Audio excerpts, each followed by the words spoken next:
Eu estava ficando de pé, né? Semana que vem eu vou sentar, vou deixar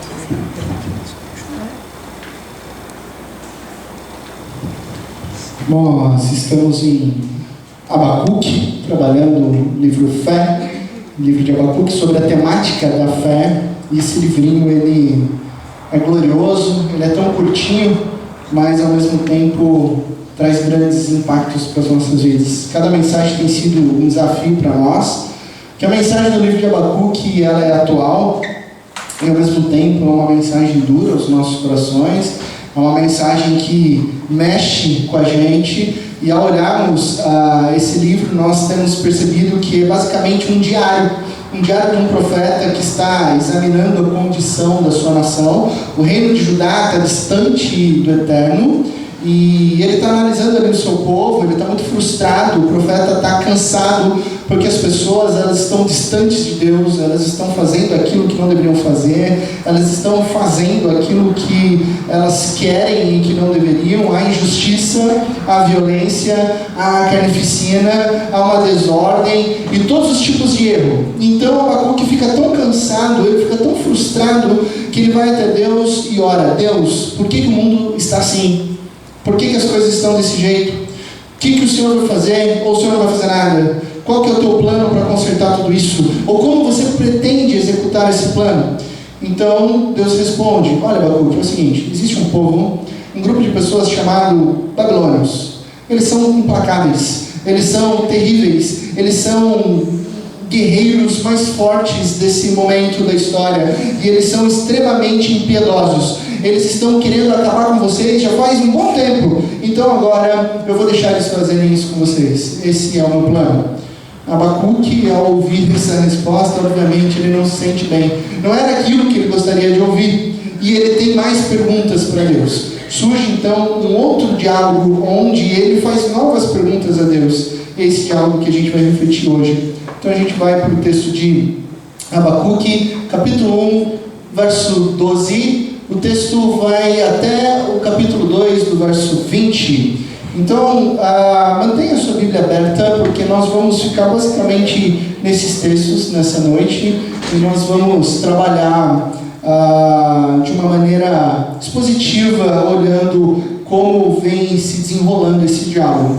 A segunda queixa de Abacuque começa no versículo 12 e 13, onde ele diz: Senhor, tu não és desde a eternidade? Meu Deus, meu santo, tu não morrerás. Senhor, tu designaste essa nação para executar juízo. Ó rocha, determinaste a ela que aplicasse castigo. Teus olhos são tão puros que não suportam ver o mal. Não podes tolerar a maldade. Então por que toleras então esses perversos? Por que ficas calado enquanto os ímpios engolem os que são mais justos do que eles? A resposta de Abacuque basicamente é essa: peraí, Deus, o Senhor não pode fazer o que o Senhor está planejando. Isso não vai rolar. Nós somos o seu povo, coisas ruins não podem acontecer com a gente. Esse é o problema do reino de Judá, e muitas vezes esse é o nosso problema. Nós achamos que viver do jeito que nós queremos não vai trazer nenhuma consequência. A gente faz parte do povo de Deus, então eu vou seguir os meus caminhos do jeito que eu quero. Então nós, ao longo da vida, vamos fazendo o que queremos, e o nosso coração, o profeta Jeremias já disse que o nosso coração é extremamente enganoso, extremamente corrupto. Ele nos prega peças. Às vezes a gente acha que estamos fazendo aquilo que nós achamos ser correto, e aí você escuta das pessoas: nossa, faz lá, segue o teu coração. E aí depois passa um tempo, você descobre que a pessoa fala: puxa, eu segui meu coração e me arrependi. Por quê? Porque o nosso coração é enganoso, o nosso coração é corrupto. Então a gente quer viver a nossa vidinha fazendo aquilo que a gente quer. E chega um ponto onde a gente espera colher morangos, quando na verdade, ao longo da nossa vida, a gente plantou abacaxi. E aí, não vamos conseguir colher morangos se nós estamos plantando abacaxis. Se nós plantamos ódio, se nós plantamos indiferença, fica quase que impossível depois nós queremos colher amor, colher a paz. Não faz sentido. Por quê? Porque a cada ação, cada decisão vai gerar uma consequência. Deus, ele pode e perdoa as pessoas, mas a consequência, ela permanece, ela recai. Simples. Se você estourou todo o seu limite do cartão de crédito, você não pode enviar uma carta para o banco dizendo: olha, senhores bancários, é o seguinte, quando eu não conhecia Jesus, eu era extremamente negligente com a minha vida financeira, mas agora eu mudei, eu encontrei Jesus, você pode perdoar a minha dívida? Não vai acontecer isso, ok? Se você matou alguém e está preso, você não pode simplesmente dizer: bom, eu conheci Jesus, agora eu tenho que sair da prisão, mas eu tenho que contar de Jesus para as outras pessoas. Não é assim que acontece. Você tem que pagar o seu tempo. Se você fez alguma coisa, há consequências. Só que Abacuque continua e faz uma declaração bem curiosa nesse texto, né? Ele diz: Senhor, Senhor, tu designaste essa nação para executar juízo. Você ordenou que eles nos punissem. Aí o nosso texto fica muito tenso, porque existe o povo de Deus e existe os babilônios. E Abacuque está completamente pasmo. Ele está falando: Deus, como é que você pode usar esses caras que são bem piores do que nós para executar juízo sobre nós? E Deus diz: sim, eles são piores, mas se você diz ser um do meu povo, eu espero muito mais de você, ok? E isso às vezes é algo que fica em nós, né? A gente gosta de se comparar com pessoas ruins, né? Ou com pessoas não cristãs, porque aí essa é a oportunidade de a gente se achar melhor, né? Ah, tá vendo? Eu não faço isso. Olha, eu não bebo, não mato, não fumo, não furto, não roubo. Olha só como eu sou bem melhor que o resto das pessoas. Só que isso é pura religiosidade. Porque quem que é o nosso exemplo? Com quem nós devemos nos comparar? Com Cristo Jesus. Ele é o nosso exemplo. Então o nosso foco, o nosso alvo é Cristo Jesus. Então a questão de Abacuque, ela se torna extremamente atual para nós hoje. Deus, você é tão bom, mas tão bom. Então por que você deixa os maus vencerem? Por que você deixa aquelas pessoas injustas se darem bem? E quantas vezes você já não se sentiu assim, né? Você olha para o mundo, olha para as coisas e fala: puxa, mas aquela pessoa que não presta, ela sempre dá certo na vida. Os bons nunca ganham. Como é que é possível, Deus? Eu que sou justo, não, minha vida não desenrola. Mas aquele que zomba do Senhor, que nem crê, parece que ele se dá bem. E aqui existe um erro central quando a gente faz essa pergunta. Quando a gente se coloca numa dicotomia entre maus e bons. Porque na verdade, não existe nenhum bom sequer nesse mundo. Mas a todo momento eu me acho bom, né? Eu me acho certo. E aí eu digo: olha só como eu sou bom, olha só, eu sou um pastor, olha só como eu sou superior às outras pessoas, olha só o que eu faço, o que eu deixo fazer, eu frequento a comunidade, e por aí vai. E a gente vai se revestindo de um auto-engano. E aí quando nós olhamos para a maldade, a gente afirma: olha só como todos eles são maus, como se você fosse bom. E aí nós pensamos o quê? Que se nós governássemos o mundo, aí daria certo. Não, a solução dos problemas seria se eu fosse o presidente global da Terra. Aí eu ia dar um jeito em tudo nessa vida, porque eu sei o que é certo. Todo mundo não sabe. Então seria melhor que todo mundo calasse a boca, começar na minha família, porque eu mando na minha família, e depois na igreja, depois na escola, depois na faculdade, depois na cidade, depois no estado, porque eu sei o que é melhor para todo mundo.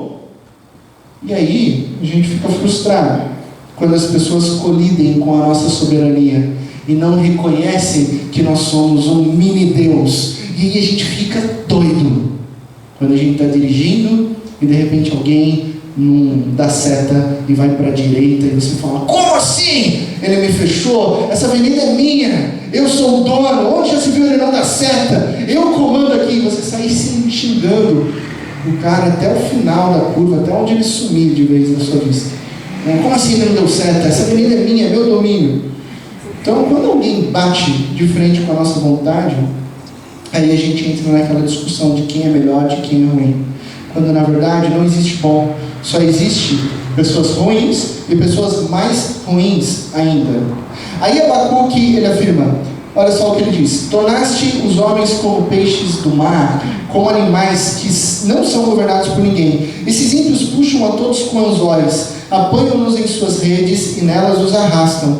Então alegram-se e exultam. Ele continua: e por essa razão eles oferecem sacrifício às suas redes e queimam incenso em sua honra, pois graças às suas redes vivem em grande conforto e desfrutam iguarias. Mas continuará ele esvaziando a sua rede, destruindo sem misericórdia as nações? Esse é o segundo movimento da queixa de Abacuque.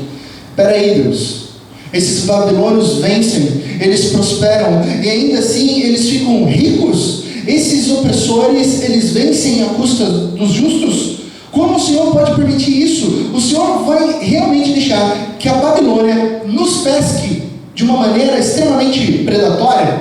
É isso que o Senhor vai fazer? Então Abacuque se coloca diante de Deus, dizendo: Deus, eu não entendo, eu simplesmente não entendo, me ajude a compreender.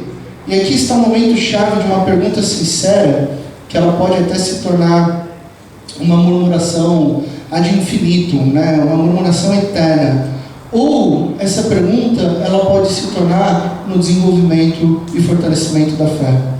Então a grande questão é, quando nós nos questionamos por quê, para onde nós iremos com essa pergunta? Só há dois caminhos: ou a gente vai desenvolver a nossa fé, ou a gente vai entrar num ciclo de murmuração eterna. Você pode ir para o seu eu e julgar a culpa nos outros, e jogar a culpa numa cultura, numa ideologia e tantos outros caminhos humanos. Definitivamente, esse é o caminho da murmuração. Você vai jogar a culpa nos outros, você vai jogar a culpa na ideologia, você vai se questionar por que comigo não dá certo, e aí esse caminho não vai te trazer respostas. Esse caminho onde você empurra a culpa para os outros, onde você leva a sua resposta, a sua pergunta do porquê para outros, para ideologias ou para a sua própria consciência, isso vai matar a tua alma, vai te distanciar cada vez mais do contentamento que eu e você buscamos. Ou você pode pegar a sua pergunta sincera e levar para Deus. Isso é fé. É nesse momento de luta, de dor e sofrimento, que você assume a sua impotência. Você fala: Deus, eu não consigo. Deus, eu não sei o que fazer. Deus, por que está acontecendo isso? Então você entrega em humildade todos os seus questionamentos para Deus. Isso é fé. Deus, eu não entendo, mas exatamente por não entender, por isso que eu pego a minha questão e entrego ao Senhor.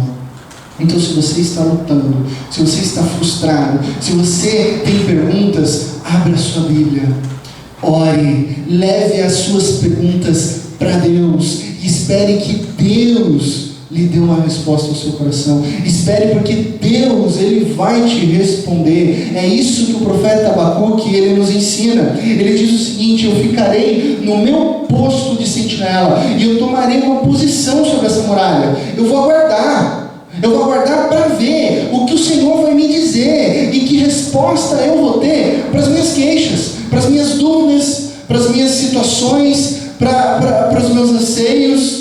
Deus vai me responder. Olha só o que Ele ensina. É basicamente isso: Deus, aqui estão as minhas perguntas. Toma, Senhor, essas são as minhas perguntas sinceras. Você sabe as respostas. Eu vou me sentar aqui, eu vou ficar aguardando pacientemente em silêncio, até você dizer o que quer que eu faça, até você me dizer o que o Senhor quer que eu diga, até você me dizer o que vai acontecer sobre a minha vida. E o que você quiser, eu vou fazer. Tudo bem para mim? Eu estou preparado para ouvir até aquilo que eu não gostaria, mas eu estou pronto para viver a tua resposta. Isso é fé. Isso é fé. Esse é o desenvolvimento do nosso interior. Fé é você esperar algo em Deus que você não sabe, mas que ainda você está pronto para viver. Você espera por algo que talvez você não goste, mas você está pronto para viver pela confiança de que a resposta de Deus é o que há de melhor para mim e para a sua vida. Isso é fé. Então você não enxerga, você não vê, você não sabe, você está no risco até de não gostar daquilo que Deus vai colocar para a sua vida, mas você confia sabendo que mesmo que você não goste, a vontade de Deus é o que há de melhor para mim e para você. Isso é fé. Então é confiança em Deus, sem ver, sem saber. Isso é fé total. Antes de saber a resposta, Abacuque agora ele já toma uma posição de confiança. Eu vou esperar. A resposta vem do Eterno. O texto segue: o Senhor respondeu: escreva claramente a visão em tabuinhas para que se leia facilmente, pois a visão ela guarda um tempo designado, ela fala do fim e não vai falhar. A palavra de Deus não falha, ainda que demore, espere, porque ela certamente virá e não se atrasa. Deus não chega atrasado, Deus não é lento, Deus não tem pressa, Deus chega no tempo dele, e o tempo dele é melhor para mim e para você. Então Deus não chega atrasado. Deus molda os nossos corações a ponto de ele chegar no momento certo. E ele diz: escreva, o ímpio está envaidecido. Verso 4: seus desejos não são bons, mas o justo viverá pela sua fé, pela sua fidelidade. Nós estudamos esse verso no primeiro encontro, na primeira semana, como introdução e também como uma doutrina bíblica da fé. E esse verso ele simplesmente fala sobre duas pessoas: as pessoas que confiam em si mesmas e pessoas que confiam em Deus. As pessoas que confiam em Deus, elas são humildes, mas as pessoas que confiam em si mesmas, elas são orgulhosas. Logo, a sua vida, ou ela está inclinada para Deus, para a vontade de Deus, ou ela está inclinada para dentro de você. Só que as pessoas que são orgulhosas, elas são extremamente arrogantes. Eu sou muito inteligente. Não, eu sou muito forte. Não, eu sou muito saudável. Não, eu sou muito experiente. Eu sou muito bem sucedido profissionalmente. Eu sou muito sábio. E se esquecem o tempo todo de quem te deu sabedoria, de quem te deu força, de quem te deu sucesso, de quem criou o dia em que você nasceu, de quem criou o lugar onde você vive e quem trouxe as oportunidades para a sua vida. Esses são os arrogantes. Eles batem no peito e dizem: eu que faço. É comigo que acontece, vem comigo. Já os humildes dizem: Deus me ama, Deus me criou, é Deus que me fortalece, é Deus que me capacita, e por Ele me capacitar, eu vou viver confiante na palavra dEle, na obra dEle, através e apesar de mim, eu confio nele. Por isso Paulo e Jeremias, vamos falar, na verdade Paulo cita Jeremias capítulo 9: quem se gloriar, que se glorie no Senhor. E Tiago vai dizer: toda boa dádiva, todo o bom talento, todo o dom perfeito não vem daqui dessa terra. Capítulo 1, verso 17, vem do alto. Todo bom presente vem do alto. Quem se gloriar, que se glorie no Senhor. 2 Coríntios capítulo 10. Por isso o orgulho, ele é perigoso. Por isso que o orgulho está relacionado com a fonte do pecado. É dizer algo como: eu sou meu próprio Deus. Então eu sou sábio, eu sou inteligente, eu dou as cartas aqui. O problema é que as pessoas orgulhosas, elas são insatisfeitas. Eu vou provar isso para você. Talvez ao longo da sua vida, você já pensou em algum momento que se você atingisse tal idade, você ficaria satisfeito? Não é verdade? Não, quando eu atingir tal idade, aí eu vou ficar pleno e satisfeito. Geralmente acontece quando a gente tem 15, 16 anos, né? E a gente fala: quando eu tiver 18, aí sim a minha vida vai mudar. E você acha que atingindo os 18 anos você vai ficar pleno e satisfeito. Você já pensou que quando você tivesse tal quantidade de títulos acadêmicos, você ficaria satisfeito? Você já pensou em algum momento da sua vida: não, se eu atingir tal nível de renda, aí eu vou ficar tranquilo e satisfeito? Ou quando você compra aquele carro que você dirige: não, agora eu estou satisfeito. A casa que eu moro, o relacionamento em que eu estou, agora eu estou satisfeito. Só que aí no dia seguinte, o lugar onde você mora parece que não é o lugar que você tanto sonhava. Parece que o relacionamento que você está não traz tanta satisfação e plena felicidade. Parece que o dinheiro que você gasta agora com a sua renda que você achava que alcançou não é suficiente. E aí o que acontece? Você não está feliz. Por quê? Por que você não está feliz com o teu nível de renda? Por que você não está feliz com o teu relacionamento sonhado? Por que você não está feliz com a casa onde você mora? Por que você não está feliz agora que você alcançou o nível de acadêmico e profissional na sua vida? Sabe por que você não está feliz? Eu vou explicar por que você não está feliz. Porque coisas não trazem satisfação. Coisas nunca vão te trazer a verdadeira satisfação. Então não coloque a sua expectativa, a sua confiança em coisas. porque você vai se frustrar. Elas não trazem satisfação. O consumismo é uma grande ilusão. Isso precisa ser dito na nossa sociedade. O dinheiro não traz a felicidade, gente. Nunca vai trazer. Comprar, consumir, não vai te preencher. O vazio existencial que tem dentro do seu peito não é preenchido com o consumismo. Sabe por quê? Porque eu vou explicar para você o que é o consumismo. Vou dar um conceito aqui de consumismo. É comprar coisas que você não precisa, com dinheiro que você não tem, para impressionar pessoas que você não conhece, de maneira a fingir quem você não é. Isso é consumismo. É isso que coloca na sua cabeça. Você sai comprando um monte de coisa que você não precisa, para mostrar para os outros que você nem gosta, que você não confia. Olha só o meu tênis, olha só o meu carro. E depois você vê que tudo isso revela um alguém que na verdade você não é. Então a gente está participando de uma grande ilusão. E sempre querendo mais. Ao mesmo tempo que nunca ficamos satisfeitos, pois as coisas vêm da terra. E a satisfação, parafraseando o Tiago, ela vem do alto. Ela vem de Deus. Não é sobre coisas, mas sim sobre o coração. Você pode ter pouquíssimas coisas, gente. Eu lembro da satisfação da vida da minha avó, que morou mais da metade da vida no sítio. E ela era satisfeita, e ela era feliz com o que ela tinha. Ela vivia com um sorriso no rosto, ela era realmente satisfeita. Então você pode ter pouquíssimas coisas, mas se você ama a Deus, você realmente será uma pessoa satisfeita. E você pode ter tudo o que os seus olhos desejam, mas se você não conhece Deus, você nunca vai ter satisfação. É isso que o consumismo faz. Ele te leva a achar que você é o seu Deus. Isso que o orgulho gera insatisfação. Você nunca está feliz. Qual que é o resultado da infelicidade? Qual que é o resultado do consumismo? Qual que é o resultado do relativismo? Qual que é o resultado do hedonismo? Qual que é o resultado do secularismo? É um só que está atingindo toda a humanidade. Depressão. Depressão. As pessoas não alcançam a satisfação.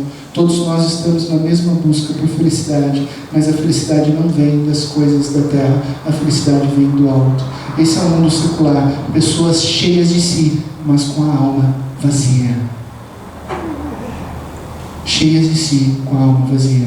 Então Deus, na resposta para Abacuque, cita 5 condenações, 5 julgamentos contra os soberbos, contra os orgulhosos, contra os arrogantes. E Deus está falando sobre os caldeus, Deus está falando sobre os babilônios, porque esse era o questionamento que Abacuque trouxe. Mas esse questionamento se aplica ao povo de Judá, que estava distante de Deus. Essa resposta se aplica a mim e a você hoje. Então essa sessão ela é conhecida como 5 ais. Se você olhar as Bíblias mais antigas, talvez na sua esteja aí 5 ais, uma sequência de condenações. Por que ai? Interessante pensar nisso, né? Ai pressupõe dor, né? Você chuta a quininha da cama assim, você acorda de manhã, vai vestir o chinelo, né? Tá meio com sono, você chuta a quininha da cama assim, bem com o seu dedinho assim, né? Você, ai! Né? Isso dói, pressupõe dor. Aí, sua mãe mandou arrumar o quarto, né, Gabs? Aí você esqueceu. Aí a sua mãe apareceu orar. Aí a sua mãe só fala assim, ai, ai, ai. Alerta. Mãe e pai, quando fala ai, ai, ai, você já, opa, alerta, tem algo errado, e você já se pergunta, o que eu fiz? Agora, ouvir do próprio Deus, ai, ai, ai, ai, ai, é algo que não é bom. Se um ai dói, se um ai, ai, ai de um pai e de uma mãe já é complicado, imagina um ai, ai, ai, ai, ai de Deus. Então a gente vai ao primeiro ai, a extorsão. Ai daquele que amontoa bens roubados e se enriquece mediante a extorsão. Até quando isso continuará assim? Seus credores não se levantarão de repente, não despertarão os que o fazem tremer. Agora você se tornará vítima deles, porque você saqueou muitas nações. Todos os povos que restaram o saquearão, pois você derramou muito sangue e cometeu violência contra terras, cidades e seus habitantes.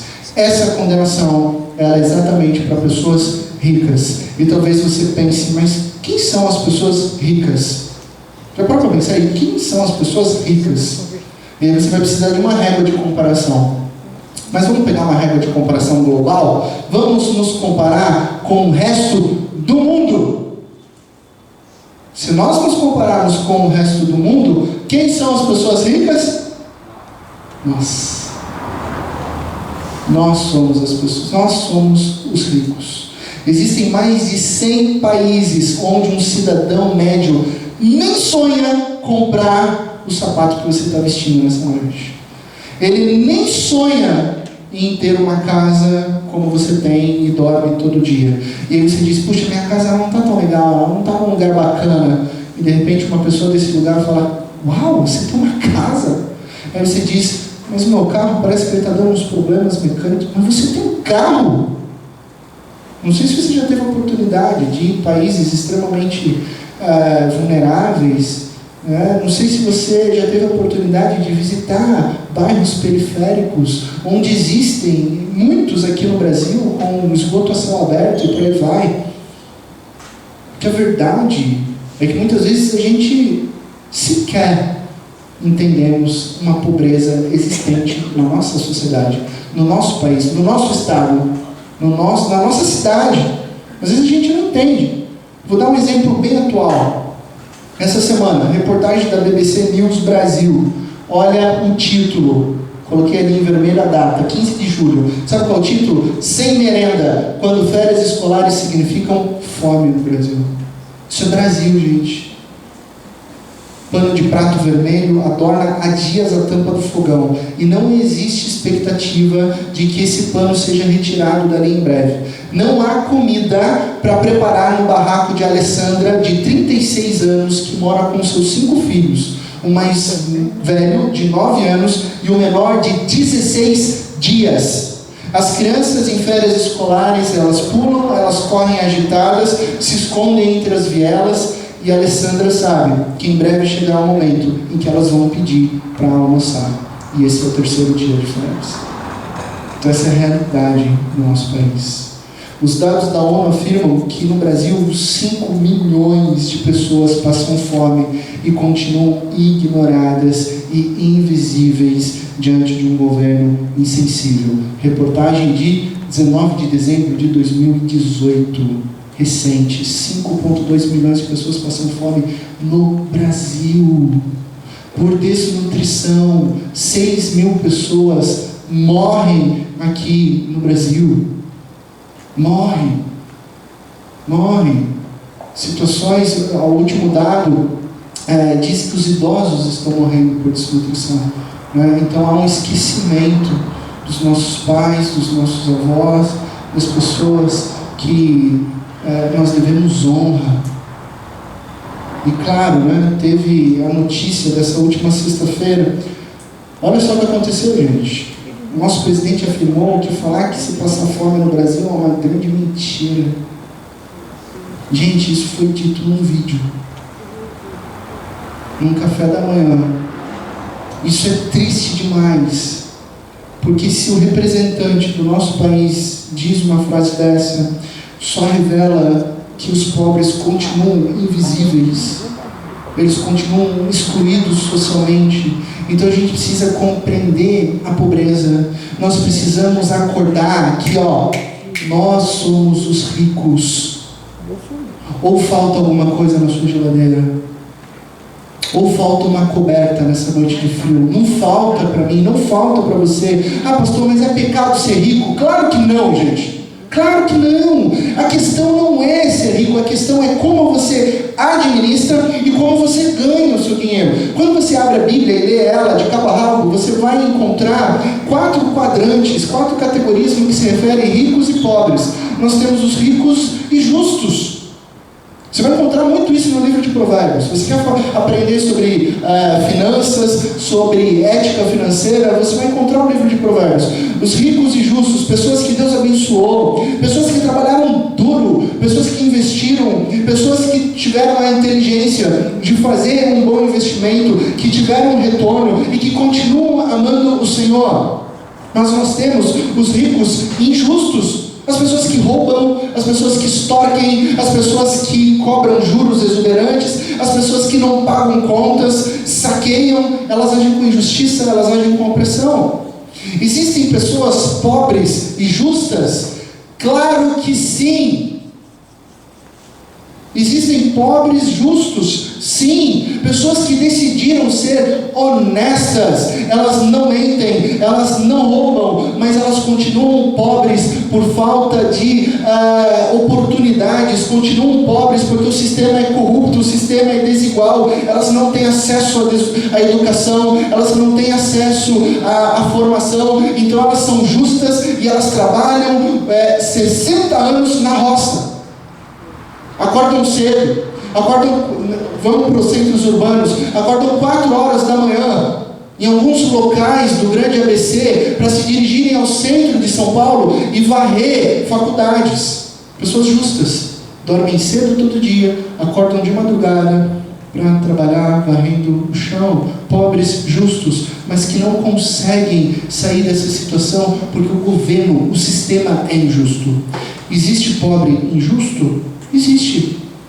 Ele não aparece no trabalho, ele chega atrasado, ele só vive bêbado, ele acorda depois das 10, o sofá tem o formato do corpo dele, que ele só fica lá. Então percebe que, olhando para esse quadrante, a questão não é se você é rico ou pobre, é a questão como você ganha e o que você faz com o seu dinheiro. E o texto bíblico diz que aqueles que se enriquecem mediante a extorsão, esses são os ricos injustos. Ai de vocês. O segundo ai é a respeito dos lucros injustos. Ai daquele que obtém lucros injustos para a sua casa, para pôr seu ninho no alto e escapar das garras do mal. Você tramou a ruína de muitos povos, envergonhando a sua própria casa e pecando contra a sua própria vida, pois as pedras clamarão da parede e as vigas responderão no madeiramento contra você. O que Deus está falando para Abacuque? Ai de você que fica rico e faz muito dinheiro ganhando a vida de maneira pecaminosa. E depois sabe o que você faz? Você sai daquele lugar, vai para longe, constrói uma bela casa num ninho, longe do deserto, longe do dano e da consequência que você deixou. Sabe aquelas empresas multinacionais que exploram trabalhadores em condições análogas à escravidão? Países de terceiro mundo, que deixam pilhas e pilhas de lixo eletrônico nesses países? Já se questionou aonde os donos moram? Eles não moram na periferia da China, eles não moram nos países oprimidos da África, eles moram nos países de primeiro mundo, e de lá eles ficam administrando a sua economia corrupta. Eles moram longe do local das suas indústrias. Pessoas que minam cidades inteiras, até países, para se tornarem ricas, sugando o valor da vida das pessoas, sugando a qualidade da vida desses locais. Exemplo, no Brasil, os desastres. Eu nem gosto de falar de desastres ambientais que aconteceu em Brumadinho, porque não é um desastre, é um crime ambiental aquilo lá. Então as pessoas perderam as casas, mas os donos, os acionistas, eles estão vivendo bem longe, num ninho seguro, longe do dano e da consequência. No verso 12 e 13 está o terceiro ai. Ai da economia pecaminosa. Ai daquele que edifica uma cidade com sangue e a estabelece com crime. Acaso não vem do Senhor dos Exércitos que o trabalho dos povos seja só para satisfazer o fogo e que as nações se afadiguem em vão? Ai daquele que edifica uma economia pecaminosa, que em última instância gera morte. Existem várias indústrias que obtêm lucros maiores, não se importando com o bom senso, com a ética, ou até mesmo com a saúde. A indústria do tabaco, o que ela faz de bom? Já parou para pensar? Ela não faz nada de bom. O que o tabaco traz de favorecimento à saúde? Não traz nada. Nada. E com isso ela está lá, trabalhando e lucrando. Outro exemplo que a gente vive aqui, uma realidade que o brasileiro nem se questiona. A permissão de jogos da Loteria Federal. Uma loteria do governo. Qual que é a finalidade disso? Você vai pensar assim, mas pastor, existem repasses para a Secretaria dos Esportes, existem repasses para as outras secretarias. Ok, mas esses repasses serão válidos mesmo que as pessoas se afundem em vícios de jogos? E geralmente as pessoas de classes mais baixas que se veem viciadas em jogos, tentando alcançar sorte na vida e ganhar, acertar um dia na Mega Sena. Aí você joga, você perde e quem ganha? O governo sempre. O que é a Loteria Federal? É mais um imposto idiota que o engano brasileiro. Só que esse imposto o brasileiro vai voluntariamente pagar. Ah, vou fazer uma fezinha aqui, ele está lá pagando o imposto, voluntariamente. Então, olha só, isso é uma economia pecaminosa. A indústria do entretenimento é outro exemplo. Me marcou o lançamento do iPad 2, isso já foi há muito tempo, acho que 2010. O jornalista do The New York Times, ele pergunta para o Steve Jobs, depois da apresentação do iPad 2, ele mostra lá e tal, e aí o jornalista vem assim e, hey Steve Jobs, como é que você trabalha a questão de tempo, de iPads e iPhone para os seus filhos? Aí o Steve Jobs responde, os meus filhos não usam iPad nem iPhone. Eu proíbo. Eles nunca utilizaram. O criador de iPhone, o criador do iPad, nunca deixou seus filhos tocarem no iPad. Por quê? Porque ele sabia que o abuso da tecnologia causava dependência e era um perigo. Só que ele ganhava dinheiro com isso. Agora, talvez um dos exemplos assim, mais, para mim, pesados nesse sentido de economia criminosa, seja do filme Código de Honra. Vou até colocar aqui, porque você que gosta de filme, assista esse filme, Código de Honra. Anota aí, tira uma fotinho com o Chris Evans, uma das maiores atuações dele. É um filme baseado em fatos reais. Alguém aqui já assistiu esse filme? Ninguém? Bastante gente. O ator Chris Evans, ele interpreta um advogado que entra num caso de uma enfermeira que ela foi infectada pelo vírus HIV através de uma agulha contaminada. A enfermeira estava lá trabalhando e, num descuido, ela foi infectada por HIV. Aí ela desenvolve um tipo de agulha automática que, depois de ser utilizada, a agulha retrai na seringa. E aí ela quer vender essa patente para salvar a vida de milhares de pessoas de um contágio por negligência. Só que o que acontece? Qual que é o enredo do filme? A indústria farmacêutica contra a venda dessas seringas. A própria indústria farmacêutica indo contra, e aquilo vai em instâncias superiores no âmbito jurídico dos Estados Unidos, de farmacêuticos lutando contra. Por quê? Porque se aprovasse aquilo lá, salvaria pessoas, sim, mas a indústria farmacêutica iria perder dinheiro com os coquetéis. A indústria farmacêutica iria perder dinheiro com as outras seringas. Então esse é um exemplo de uma economia que sabe que está dolosamente lucrando quando as pessoas estão sofrendo, quando as pessoas estão morrendo. Uma economia que mata. Quarto ai. Ai do povo sádico. Ai daquele que dá bebida ao seu próximo, misturando-a com o seu furor, até que ele fique bêbado para lhe contemplar a nudez. Beba bastante vergonha em vez de glória. Sim, beba você também e se exponha. Às vezes você pode ler esse verso e falar assim, mas a gente não é esse tipo de povo primitivo. Nós somos uma sociedade evoluída. Será? Você já percebeu a equação geral de quanto mais nudez, mais álcool, mais nudez? Existe essa equação.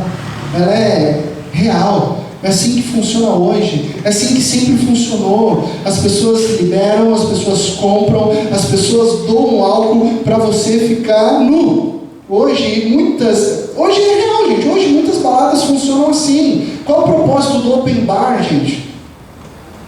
Né? Qual o propósito da mulher ter entrada VIP no open bar até meia-noite? E agora isso está indo para o âmbito jurídico, né? Uma advogada se sentiu ofendida, gerou polêmica com o balada open bar lá em Vitória, no Espírito Santo, para mulheres. Por quê? Qual que é o propósito do open bar VIP para mulheres? O interesse sexual. Interesse sexual por trás dessa prática. As bebidas levam à nudez. Por que alguém pagaria uma bebida para alguém? Caridade, doação. Olha, não te conheço, mas você está com uma cara que queria tomar um drink, então eu estou pagando porque eu sou teu amigão. Não, é interesse sexual. Só fazer um teste. Se eu for num bar, ninguém vai me pagar uma bebida. Por quê? Porque ninguém vai querer ver uma pelada. Essa é a verdade. Ninguém gostaria de ver uma cena dessa. Então, o que eu teria que fazer? Eu teria que pagar as minhas próprias bebidas. Mas isso é o que as pessoas fazem. Mais bebidas, mais nudez, mais sexo. É assim que acontece. Só que, pastor, você está dizendo então que beber é pecado? Beber é pecado? Não. Beber não é pecado. Existem limites, existem considerações. Eu trago 3 básicas aqui. Beber não é pecado se você não tem menos de 18 anos. Se você não tem problema com vício em álcool e se você não se embriagar. Simples. Coloque esses 3 pressupostos para a sua vida. Pastor, eu tenho um problema, eu sempre exagero. Caiu um princípio. Então nem passe perto. Pastor, nossa, eu estou com 17 anos, quase 18. Caiu. Estou fora. Pastor, eu quando bebo só gosto de encharcar para ficar doidão. Caiu outro também. Então, se você não tem autocontrole sobre si, isso não é para você. Mas se você conseguir se controlar, se você não tem problema com vício, se você não vai se embriagar, e se você pode glorificar Deus diante disso, beba. Até porque qual foi o primeiro milagre de Cristo Jesus? Transformou mais de 180 litros de água no melhor Cabernet Sauvignon. Que delícia. Esse foi o milagre de Cristo Jesus. O primeiro milagre, ele bebeu. Beber não é pecado, ficar bêbado é, ok? Algumas pessoas, inclusive, se embriagam para cometer crimes. Algumas pessoas se embriagam para violência. Algumas pessoas se embriagam para fazer o mal e usam a desculpa do álcool. Mas eu não tive culpa. Sabe o que é? Eu acabei exagerando. Sou uma vítima total do Yadamasta. As pessoas sempre têm uma desculpinha, né? E aí, por causa de um uísque ali, nossa, acabei sem as minhas roupas. Não cola isso. Não cola isso.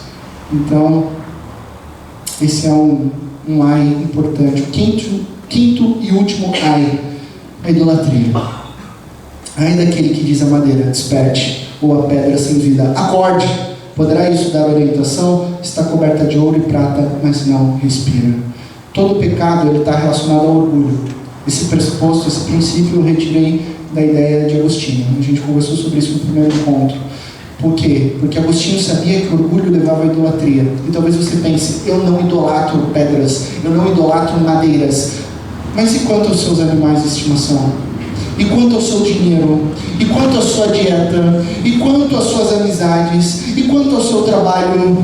E como você se relaciona com a sua vida sexual, com o seu hobby, com o seu álcool? Porque tudo o que toma o lugar prioritário de Deus na sua e na minha vida, isso é usado de maneira idólatra. O filósofo Peter Crift, ele diz o seguinte: o oposto do cristianismo não é o ateísmo, o oposto do cristianismo é a idolatria. É a idolatria. Porque cada um de nós aqui nessa noite, sendo você cristão ou não, nós somos adoradores. Porque nós somos pessoas que foram criadas para adorar. A questão é, adoramos o quê? Algumas pessoas adoram times de futebol, né? Vai Corinthians, vai Palmeiras, né?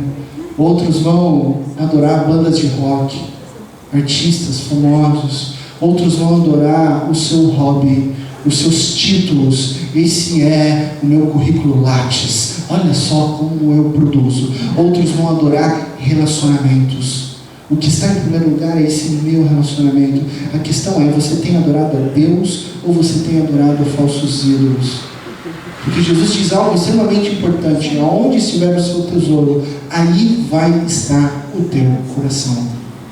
Então, o que é de mais precioso para você hoje? Aí está o teu coração. Qual é o teu tesouro? Aí está o teu coração. Então, o que tem sido prioritário na sua vida? A W. Tozer diz o seguinte: idolatria é adorar qualquer coisa que não seja Deus, ou colocar Deus como algo menor do que Ele se revelou ser.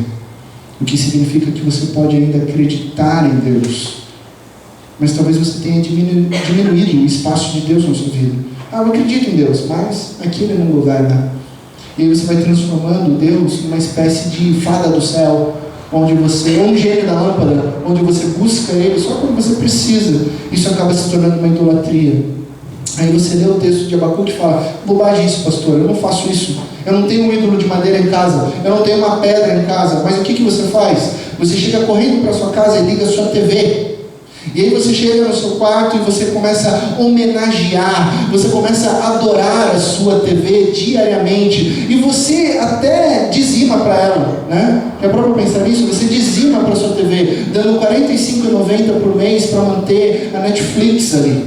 E ali diante da Netflix, você pagando o dízimo, você senta lá todo dia se oferecendo a esse Deus, esperando que esse Deus Netflix te abençoe, esperando que a TV te faça feliz, e você lá com o controle remoto na mão, e dizendo: Deus, por favor, responda a minha oração. Deus Netflix, eu quero ver agora uma mulher pelada. Deus Netflix, ou Deus televisão, eu quero ver a Champions League. Eu quero ver uma nova temporada de série, porque saiu agora lá Casa de Papel e Stranger Things. Deus, seja qual for a série, eu estou apenas procurando um sentido para minha vida, a resposta para as minhas orações.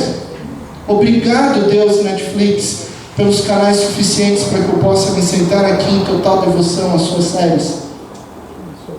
E aí, quando a gente pensa dessa maneira, parece que não fica tão distante do texto bíblico. O que Deus está dizendo, esse é o problema do povo com o coração no lugar errado, na direção errada. São orgulhosos, são cheios de si, são idólatras, estão correndo atrás de tantas coisas, menos do Deus eterno. O mundo é um reflexo do nosso coração. E o mundo não muda o nosso coração. A mudança começa do interior e não do exterior.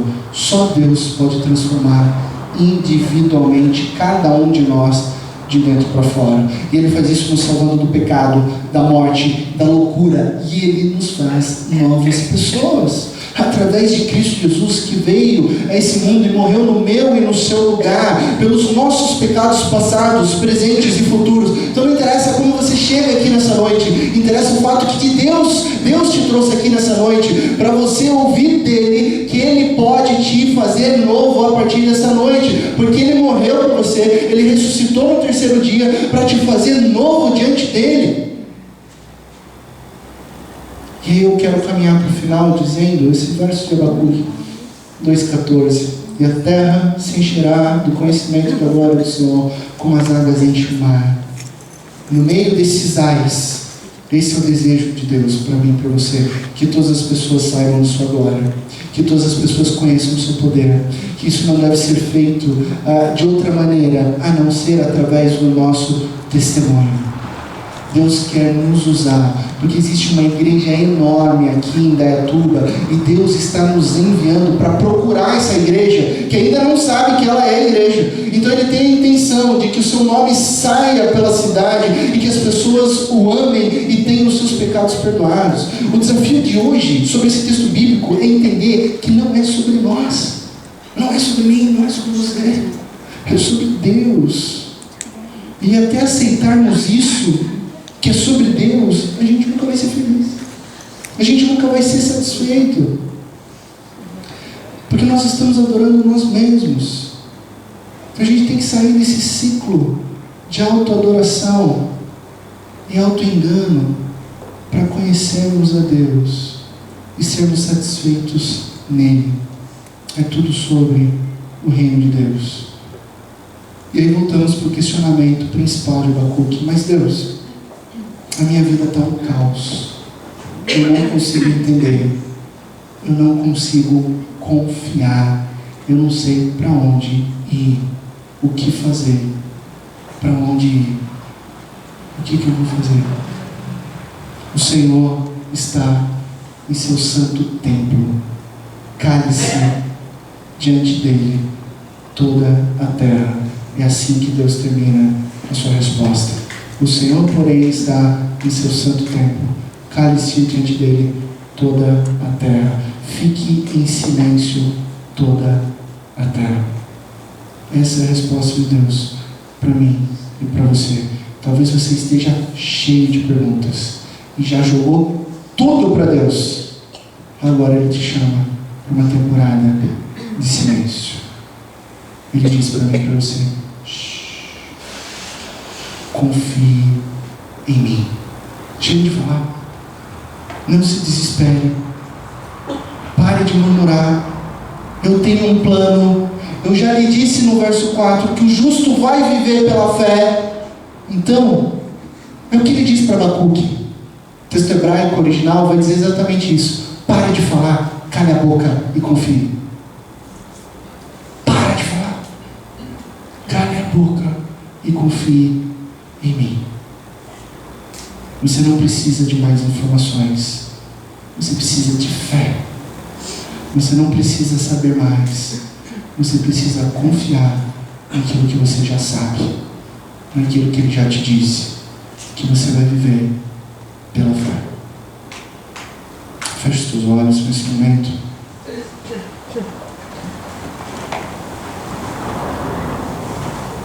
E pense em que momento você está na sua vida.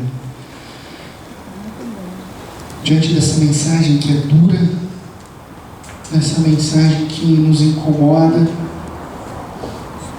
no meio de tudo isso, o desejo de Deus é que a glória dele invada a sua vida, a sua casa, o seu lar e todo mundo. Ele é Deus, Ele te salva. É no silêncio que você vai aprender a confiar em Deus. É no silêncio que você vai crescer em fé. É no silêncio que você vai descobrir as coisas boas que Ele tem para você. Chega de reclamar, chega de questionar.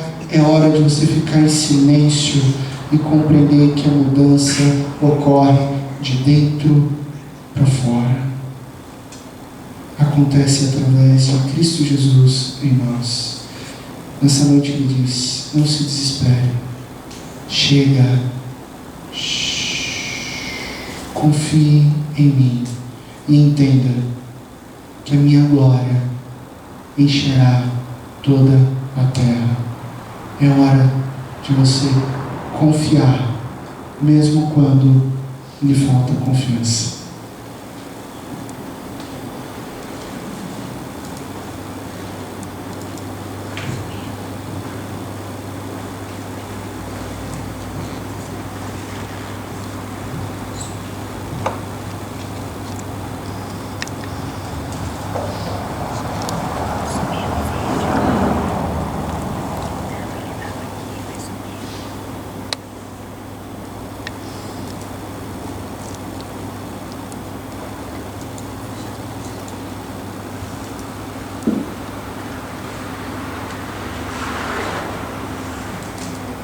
E a terra se encherá do conhecimento da glória do Senhor, como as águas enchem o mar.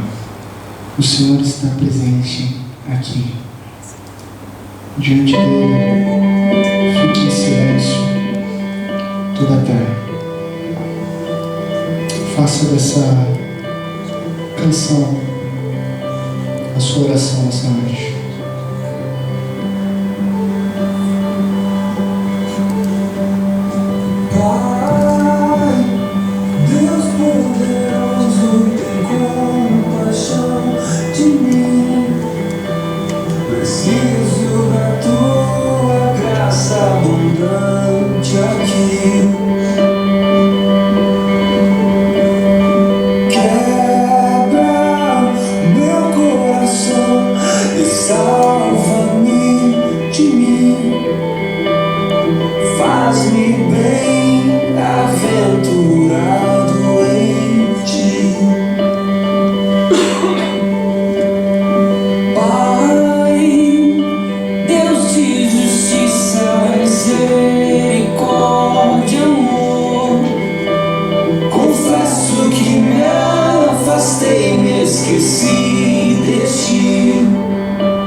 Mesmo quando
convidar a se colocar em pé, nós vamos orar, nosso Deus.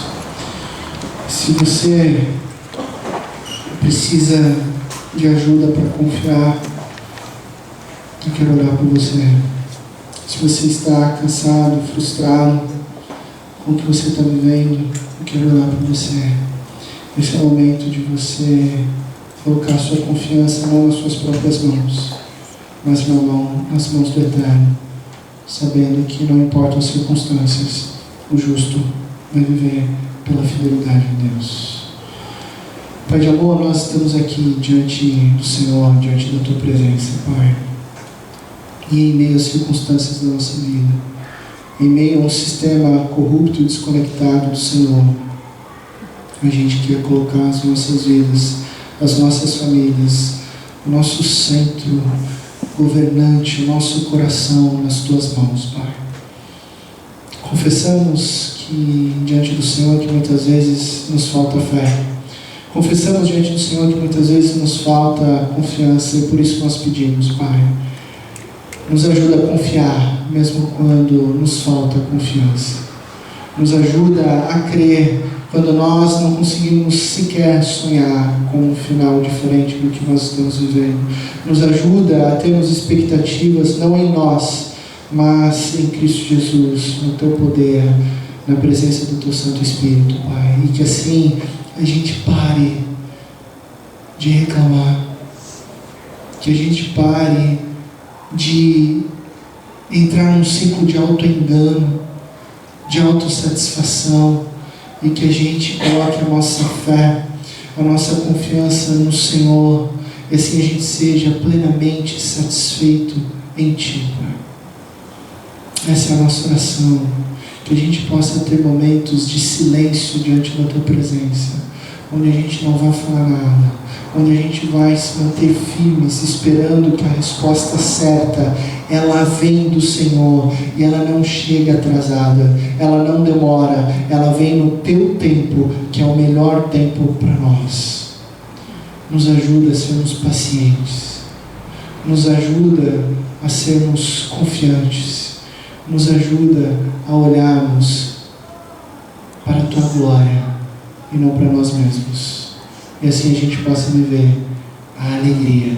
E assim a gente possa entender que ainda que a figueira não floresça, ainda que não haja frutos na vide, a gente vai viver a Tua alegria, uma alegria completa, uma alegria eterna, a alegria que vem do Senhor.